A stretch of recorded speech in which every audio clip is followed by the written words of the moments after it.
જો તમે એને જોઈને જાવ છો તો બિગ રિસ્ક છે. આર્ય માટે અને જેસિકા માટે બે માટે. वाह भाई वाह। ખાલી કોડ એક આ સિસ્ટમ નો ભાગ નથી. પહેલી વસ્તુ ये क्या है इसमें होमवर्क में क्या बनाना है इसमें? कलर करना है, फिर इसमें है ना स्टार मिलने वाला है नीचे। तो कौन खाई गયું આ બધું? તમે? જેસિકા? અચ્છા એવું છે. બધા ખાય છે. બધા ખાય છે. અને તો જ તમે આ ફિલ્ડમાં આવજો. હે ગાઈઝ, ગુડ ઇવનિંગ, જય Shri Krishna, welcome to our new vlog. So guys, આજના વ્લોગની શરૂઆત આપણે કરી છે સાંજના 7 વાગ્યાથી અને મસ્ત મજાનું ભાઈ જમવાનું કમ્પ્લીટ થઈ ગયું છે. Good evening. શું બનાવ્યું છે? વઘારેલી ખીચડી. વઘારેલી ખીચડી અને દહીં. સંભારો બનાવેલો છે, લાડવાનો થોડોક ભૂકો વધેલો છે. અહીંયા લાડવા છે ને અમે સુરતથી આવ્યા ને ત્યારે લાવ્યા હતા, હવે આટલો વધ્યો છે. આખો ડબરો ભરાઈને આવ્યો તો કોણ ખાઈ ગયું આ બધું?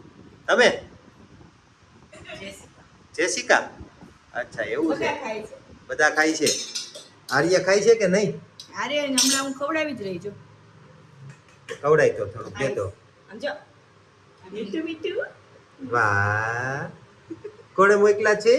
ભાઈ? બાય બાએ આર્ય માટે મોકલેલું. અને જેસિકા માટે બે માટે. વાહ ભાઈ વાહ. જો ગાઈસ, મસ્ત મજાનું નવા જવાનાનું નવું લાળિયું આર્યને જો આ મસ્તીનું બાંધી દીધું છે આવી રીતના, એટલે ખાઈને તો કપડા ન બગડે, બધું આની અંદર પડે. બરાબર ને? એના મોટા મમ્મી લાયા છે એના માટે. જો ભાઈ, આ એના મોટા મમ્મી છે અને આ એના માટે છે ને આવું. આ ક્યાંથી? આઈકિયામાંથી લઈ આવ્યા? ક્યાંથી લઈ આવ્યા? આઈકિયામાં પણ બહુ મસ્ત મસ્ત બધી વસ્તુઓ મળે હો, અલગ અલગ. આમ જો. આમાં સેમ આ જે છે ને એ સેમ એવી પાણીની બોટલ છે.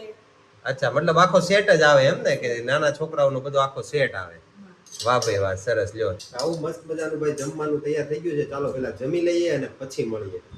તો ફાઇનલી ગાઈસ, ડિનર કમ્પ્લીટ થઈ ગયું છે અને આ બાજુ જોવો ભાઈ, આર્યભાઈ એની ટોકરીમાં રમવા માંડ્યા છે. વાહ ભાઈ વાહ. અરે બધું નવું નવું, એને બહુ મજા આવે હો. હમણાં નવા રમકડા છે ને એટલે મજા આવે. તું શું કરે છે બેટા? होमवर्क करना होमवर्क?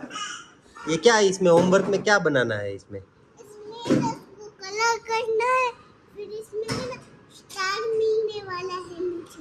अच्छा, तो इसमें होमवर्क करने के बाद में तुमको स्टार मिलेगा, मतलब जैसा बनाया है उसके हिसाब से स्टार मिलेगा. तो आगे तुमको क्या मिला है दिखाओ, आगे दिखाओ, आगे जैसे इसमें दिखाओ आगे क्या मिला है. इसमें भी स्टार मिला है, देखो भाई, देखो गाइस, इसमें भी इसको स्टार मिला है.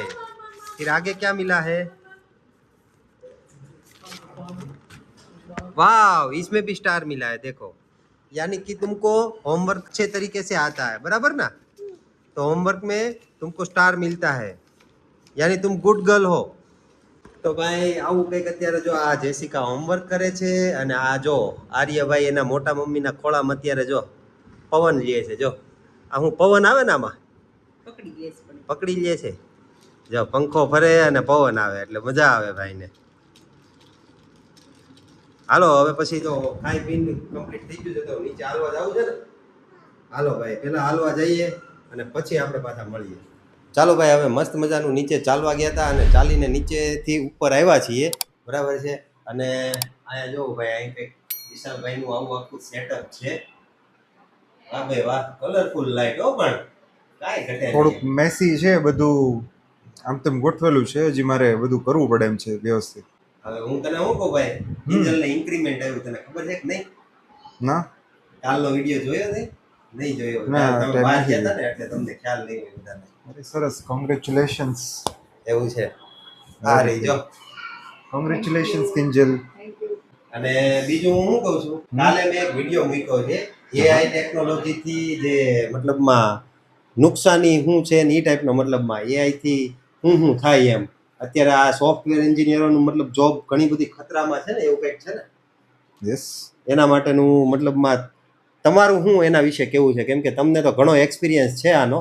એઆઈ જો જે વસ્તુ કેવું છે, તમારી પ્રોડક્ટિવિટી એનહાન્સ થાય એટલે પ્રોડક્ટિવિટી વધે. જો તમે એઆઈ યુઝ કરો તો એઆઈ થી દૂર ભાગશો તો પ્રોબ્લેમ છે, કેમ કે એઆઈ પ્રોડક્ટિવિટી વધારે છે. અત્યારે હું ખુદ યુઝ કરું છું એઆઈ ટૂલ્સ, મોડેલ્સ યુઝ કરીએ છીએ ઘણા બધા, કંપની ખુદ પ્રમોટ કરે છે.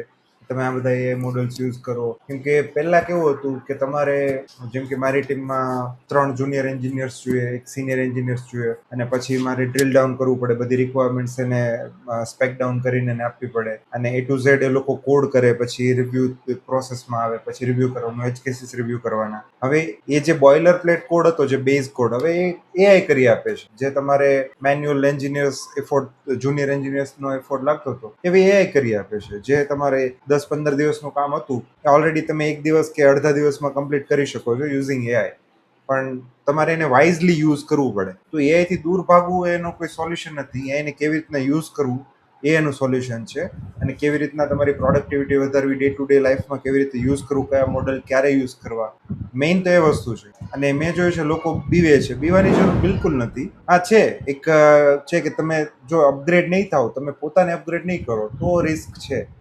પણ જો તમે ખુદ એમાં ઘૂસશો કે મારે ઇફેક્ટિવલી મારે કઈ રીતના મારી પ્રોડક્ટિવિટી વધારવી, તો તમારા માટે બેસ્ટ છે. તમે આરામથી સારામાં સારી ઓફર ક્રેક કરી શકો છો, સારી કંપનીમાં વર્ક કરી શકો છો. મેં ખુદે યુઝ કરેલું છે, એટલે એમાં તો કોઈ ડાઉટ જ નથી.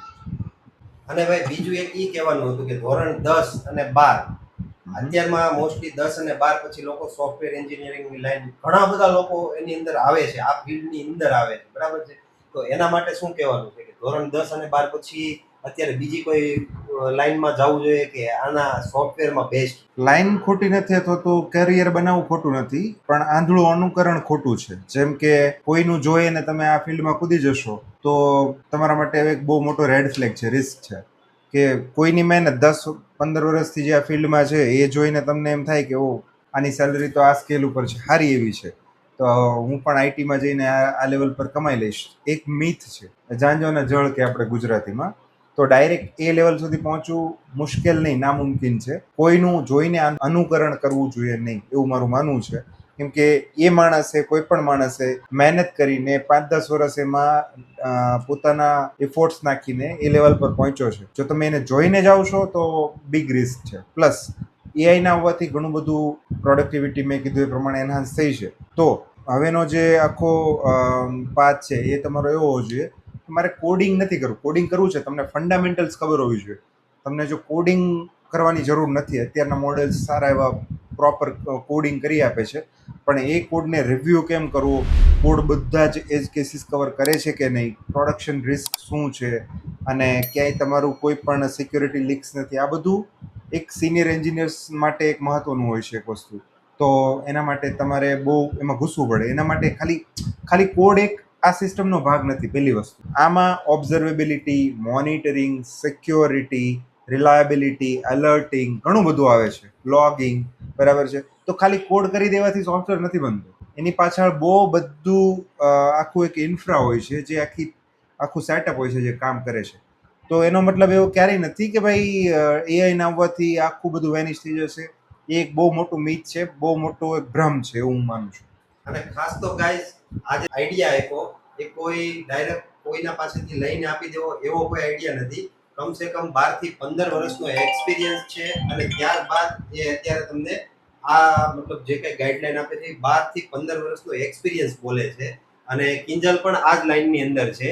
એનો બી એપ્રોક્સિમેટલી કેટલો તારો એક્સપિરિયન્સ છે આઈટીમાં? 8 years. 8 વર્ષનો એક્સપિરિયન્સ છે. અને મોસ્ટલી તો છે ને ભાઈ બધા લોકો એવું જોતા હોય છે અત્યારે છે ને આઈટીમાં જેટલા વધારે પડતા લોકો એવા ઘૂસી ગયેલા છે કે એમ જોવે છે જો આ આઈટી મેકબુક છે, આ આઈપેડ છે, આ અને શું કહેવાય છે ભાઈ, AirPods. એપલ ની બધી વસ્તુ આ બધું જોવે ને એટલે એને તો એમ જ થઈ જાય કે ઓહો સોફ્ટવેરમાં ધોમ રૂપિયો છે, આમ છે. ભાઈ ધોમ રૂપિયો છે, પણ તમારામાં સ્કિલ હોય તો રૂપિયો છે, આમનમ નથી. બધી જગ્યાએ રૂપિયો મળે જ છે. ઓલરેડી સેલેરી સારામાં સારી મળે છે, પણ એ 10% લોકો જ એવા છે કે એને મળે છે. 90% લોકો એને કોપી કરે છે અને એને લીધે જ હેરાન થાય છે. તો 10માં અને 12માં પછી શું વિચારીને આવવું, કેમ આવવું, એ બધું ખાસ ત્યારે ડિસિઝન લઈને આગળ આવશો તો જરૂર એની અંદર તમે સક્સેસ જાશો. બરાબર ને ભાઈ? 110% આંધળું અનુકરણ ના કરવું જોઈએ એવું મારું માનવું છે. અત્યારે આઈટીમાં કે કોઈ પણ ફિલ્ડમાં તમે સારામાં સારું કમાઈ શકો, 20-25 લાખ આરામથી કમાઈ શકો, પણ અત્યારે પ્રોબ્લેમ સોલ્વર્સની જરૂર છે, કોડર્સની જરૂર એટલે છે. પણ કોડર્સની એવી ઇનડાયરેક્ટ જરૂર નથી કે ડાયરેક્ટ જરૂર નથી કે ભાઈ મારે કોડિંગ મને આવડી ગયું એટલે મારું કેરિયર સેટ છે. ઝોનમાં રહેવું એક બહુ મોટું રેડ સિગ્નલ છે, એમાં ન રહેવું જોઈએ. તમારે સિસ્ટમ ડિઝાઇન શીખવું જોઈએ, તમારે કોડિંગ શીખવું જોઈએ, તમારા ફંડામેન્ટલ્સ ક્લિયર હોવા જોઈએ. તમને એ ખબર પડવી જોઈએ કે લાર્જ સ્કેલ સિસ્ટમ કઈ રીતના કામ કરે છે. ફોર એક્ઝામ્પલ ફેસબુક, તો એક સાથે મિલિયન્સ ઓફ યુઝર્સ એક સાથે યુઝ કરતા હોય ફેસબુક, છતાંય ફેસબુક કામ કરે છે. Millions of users Google search કરે છે, તો કેવી રીતે કામ કરે છે. યુટ્યુબ કેવી રીતે કામ કરે છે, બીકોઝ એક સાથે મિલિયન્સ ઓફ યુઝર્સ એના પર વિડીયોઝ જોતા હોય છે. યુટ્યુબ પર, ફેસબુક પર પોસ્ટ સર્ચ કરતા હોય છે, પોસ્ટ કરતા હોય છે. તો આ લાર્જ સ્કેલ સિસ્ટમ કઈ રીતના કામ કરે છે એ ખાસ જાણવું જરૂરી છે, એ શીખવું જરૂરી છે, અને તો જ તમે આ ફિલ્ડમાં આવજો એવી મારી નમ્ર વિનંતી છે. બીજું તો ખાસ ગાઈસ, વિશાલભાઈની ખુદની આપણી ગુજરાતી લેંગ્વેજની અંદર એક યુટ્યુબ ચેનલ છે. એની અંદર વિશાલભાઈ હું શીખવાડો છો આપણે, મતલબ ફ્રી ઓફ કોસ્ટ જ છે, મતલબ જે કાંઈ છે એ ફ્રી ઓફ કોસ્ટ છે. યુટ્યુબ ની અંદર ચેનલ છે, અને એની અંદર કયા વિડીયો આવે છે આપણે? ડેટા સ્ટ્રક્ચર ને અલ્ગોરિધમ્સ, બટ એમાં હું કન્સિસ્ટન્ટ નથી. એનું રીઝન એવું છે કે મારા પોતાનું કામ મારે એટલું હોય છે, હું ઓલરેડી એન્જિનિયરિંગ ટીમ લીડ કરું છું, તો મારી પાસે મારું વર્ક ઓલરેડી હોય છે, તો હું એટલો બધો ટાઈમ નથી આપી શકતો. એટલે રેર કેસમાં અથવા તો હું મૂકું છું 2-3 અઠવાડિયે એકવાર ડેટા સ્ટ્રક્ચર એન્ડ અલ્ગોરિધમ્સ, જે મેં કીધું ને કે બેઝ કહેવાય, પાયો કહેવાય, ફંડામેન્ટલ્સ કહેવાય, એ ક્લિયર હોવા જોઈએ કોડિંગ માટે.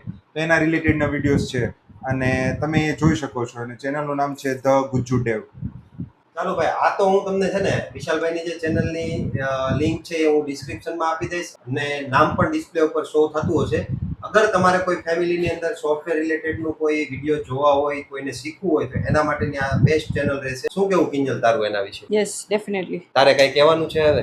હા, એક વસ્તુ છે કે લાઈક એવું નહીં કે આઈટીમાં આવો તો જ તમે પૈસા કમાશો. આઈ થિંક મારા માટે કોઈ પણ ધંધો નાનો નથી. તમને જેમાં ઇન્ટરેસ્ટ હોય એ તમે કરી શકો. સો after 10 and 12th there is not necessary to come in the IT sector. કેમ કે હા, સેલરી બધા સેક્ટરમાં છે જ તે, પણ તમે વર્કને એન્જોય કરો તો એ બેસ્ટ વસ્તુ છે, like rather then to earn money. હા, જેમ કે હું YouTube નું કરું છું એમ જ ને. હા, મને એમાં શોખ છે ભાઈ. મને યુટ્યુબમાં વિડીયોનો ઘણા વર્ષોથી શોખ હતો, બરાબર છે. પણ હું ઓલરેડી બીજા બિઝનેસની અંદર એટલો મતલબ ગૂંચવાઈ ગયેલો હતો કે હું નહોતો કરી શકતો, કેમ કે એ કરવા જાઉં તો આ ન થાય, આ કરવા જાઉં તો એનું. પણ મને અત્યારે ખૂબ ટાઈમ મળ્યો છે, અને હું એ ટાઈમનો સદુપયોગ કરીને અત્યારે વ્લોગ બનાવું છું. તો આવો ને આવો તમે મને સપોર્ટ કરતા રહેશો એવી મને ખાસ આશા છે તમારી પાસેથી. અને બીજું કાંઈ તમારે કોઈ પણ આઈટી રિલેટેડનું કામ હોય તો આપણી વિશાલભાઈની જે ચેનલ છે એની અંદર તમે કોમેન્ટ કરજો. ઓન ધ સ્પોટ બનતો કોશિશ કરશે કે ભાઈ રિપ્લાય આવે, બરાબર છે. આવા ને આવા વિડીયો જો તમને ગમતા હોય તો વિડીયોને લાઈક અને શેર કરી દેજો, અને ખાસ ચેનલ પર જો નવા આવ્યા હો તો ચેનલને સબસ્ક્રાઇબ કરી દેજો, જેથી કરીને આવનારા વિડીયો તમને મળતા રહે. મળીએ પાછા કાલે નવા વિડીયોમાં. ત્યાં સુધી બધાને બાય બાય.